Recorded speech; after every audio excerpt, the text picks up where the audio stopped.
Have you ever thought about a classroom where students are more stressed about exams than they are excited about learning? Well, for millions of kids in India, that was the reality before a truly revolutionary policy changed everything. Today, we're going to dive deep into that absolute game changer, the National Curriculum Framework of 2005. So here's our game plan. We'll start by looking at the crisis in the old system. Then, we'll unpack the NCF's new blueprint, get into its 5 core principles, see what this actually looked like in the classroom, and finally, explore its incredible, lasting impact. All right, so to really get why the NCF 2005 was such a big deal, we have to rewind. We have to go back to a time when Indian education was really at a crossroads, facing some serious problems that needed a brand new way of thinking. So why the overhaul? Well, the system didn't just need a little tune-up. In a lot of ways, it was broken. We're talking about a system that was actually crushing creativity, that rewarded just memorizing things over actually understanding them, and was causing just a ton of stress for children all across the country. Think about it. The old system was all about rote learning, where just memorizing facts was king. The textbooks, they were massive, just overloaded with information. And the teaching itself was almost entirely focused on one single thing, passing that final exam. This created this super high-pressure environment that totally disconnected learning from a kid's real life and turned them into these passive listeners instead of active participants. So, with the system in crisis, a new vision was desperately needed. And that vision, that solution, came in the form of the National Curriculum Framework of 2005. Now, this is super important to understand. The NCF was not a new syllabus. It wasn't just a new list of topics. It was something way more profound. It was a philosophical guide from NCERT designed to completely change how education was done in India. And the chairman of the committee, Professor Yash Paul, he just perfectly captured the problems they were trying to solve. He said, mechanical learning, information overload, coaching culture, and exam pressure must be addressed. This was a really clear call to action, a call for a much more human and effective system.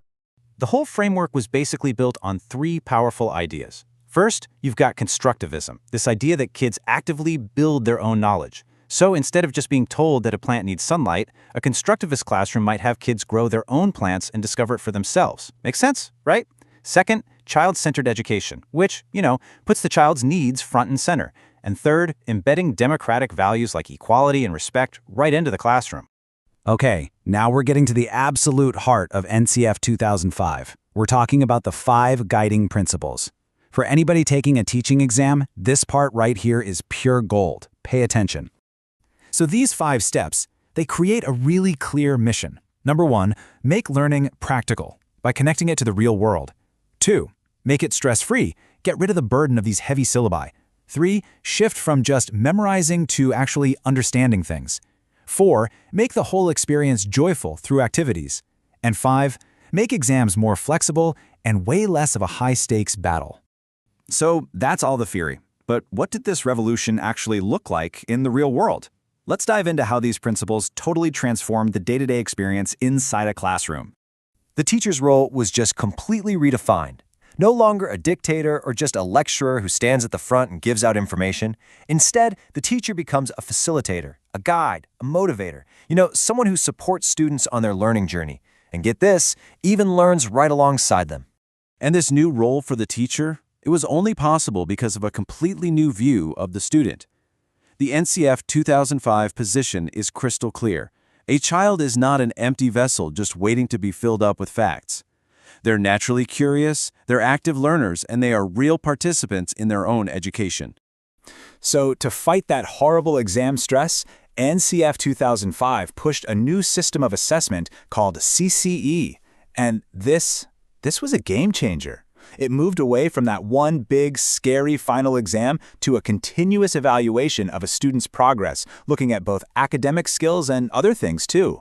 It really celebrated the entire journey of learning, not just that one final result. And listen, this framework wasn't just a bunch of nice ideas on paper. Oh no, it had a real, tangible, and lasting impact that completely reshaped the educational landscape of the entire country. You can see this direct and powerful line from when NCF 2005 was introduced to the huge landmark Right to Education Act just 4 years later. And the RT Act didn't just, agree with the ideas of NCF 2005, it actually wrote them into law, making things like child-centered education a legal right for every single child in India. That is a massive legacy. So, for your exam prep, let's nail this down. These are the keywords you want to lock in. Constructivism, child-centered learning, learning by doing, CCE, these terms are like the DNA of NCF 2005, and they are exactly what you're going to see on your exam questions. If you remember just one thing from this explainer, make it this. NCF 2005 was the monumental shift away from rote memorization and towards meaningful, stress-free, real-world learning, with the child at the absolute center of everything. It's been nearly 2 decades since NCF 2005 came out. And in a world that is constantly changing, its core principles of joyful, meaningful, and just humane learning, they feel more relevant than ever. So, the question for all of us is this: how do we keep building on that amazing foundation to create the classrooms of the future? All right, let's get into it. We're going to unpack the story behind a huge moment in Indian education, the National Curriculum Framework of 2005. At its heart was this big idea: learning without burden. We're going to see how that one simple phrase was meant to completely change what it felt like to be a kid in a classroom. So to really get this, we have to start with a pretty important question. For years, decades actually, something just wasn't right in Indian schools. Instead of being this place of wonder and excitement, school for so many kids had just become a huge source of stress. So what on earth was going on? Well, back in 1993, a major report basically laid it all out. It showed that learning wasn't about understanding anymore. Nope. It was all about memorizing. Textbooks were just packed with too much stuff, creativity was getting totally crushed, and the whole system was just obsessed with one thing: exams. School had turned into this massive, high-pressure machine, and pretty much everyone agreed something had to give. And when you need a big change, you often need a champion. And in this story, that champion was one key person. To really understand the NCF 2005, you've got to understand the vision of the man who led the charge, Professor Yash Paul. So who was this guy? Well, Professor Yash Paul was this incredible scientist and a super passionate educator. He was the one chosen to be the chairman of the NCF 2005 steering committee. And look, he wasn't just some name on a letterhead. Oh no, he was a vocal critic of the way things were, and he had a really clear, powerful idea of what schools should be like. And this right here really sums up his whole philosophy. On one side, you see everything he was fighting against, just overloading kids with information, making them memorize things like robots, and all that crazy exam pressure. But then, look at what he championed. He wanted kids to actually learn concepts, to be driven by their own curiosity, and to be in classrooms that were, actually friendly places to be. Now, Professor Yash Pal's ideas, they didn't just pop up out of nowhere in 2005. Not at all. They were actually built on this really strong foundation, a kind of blueprint that was written more than 10 years before. And that was the legendary Learning Without Burden report. And here's the key thing to remember. Learning Without Burden, that wasn't just some nice-sounding phrase. It was the actual title of a government report from 1993, from a committee that, guess who chaired it? Yep, Professor Yash Paul again. This report, it basically became the heart and soul, the very DNA of the NCF 2005. So what did this game-changing report actually say we should do? Honestly, the ideas were pretty straightforward, but they were huge.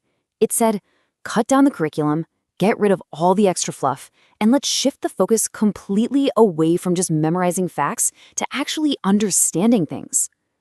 The whole point was to make classrooms fun again, get kids learning by doing stuff. And this is a big one: connect what they learn in school to their actual lives. Okay, so we've got this powerful blueprint from 93. So the next logical question is, how did those ideas go from being a report on a shelf to a massive national framework in 2005? Let's connect the dots. You can see the path so clearly right here. It all starts in 1993 with the report giving us the big idea. Then, in the early 2000s, who comes back to lead the charge? Professor Yash Paul. And bam! In 2005, we get the NCF, which is basically a direct follow-through on everything that original report talked about. Now, you've got to understand, putting this framework together was a huge job.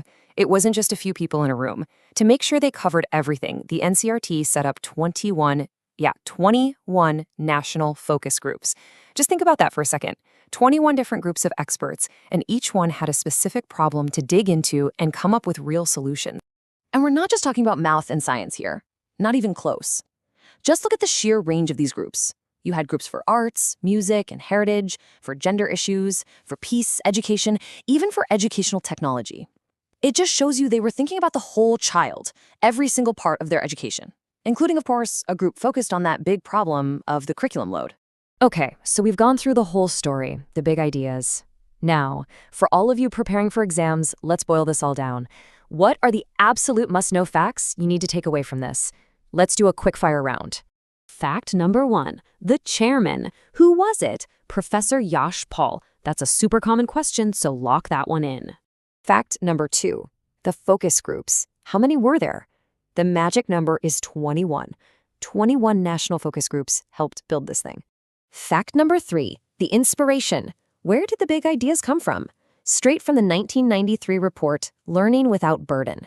Easy to remember since Professor Yash Paul was behind that one too. And fact number 4, the main goal. What was this all for? Simple. It was about cutting down on what kids had to learn and totally changing the game from rote memorization to joyful, real understanding.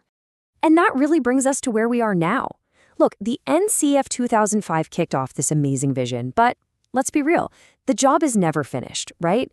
So the question for all of us is, more than 2 decades later, how do we make sure that for every child, learning is truly a joy and never ever a burden?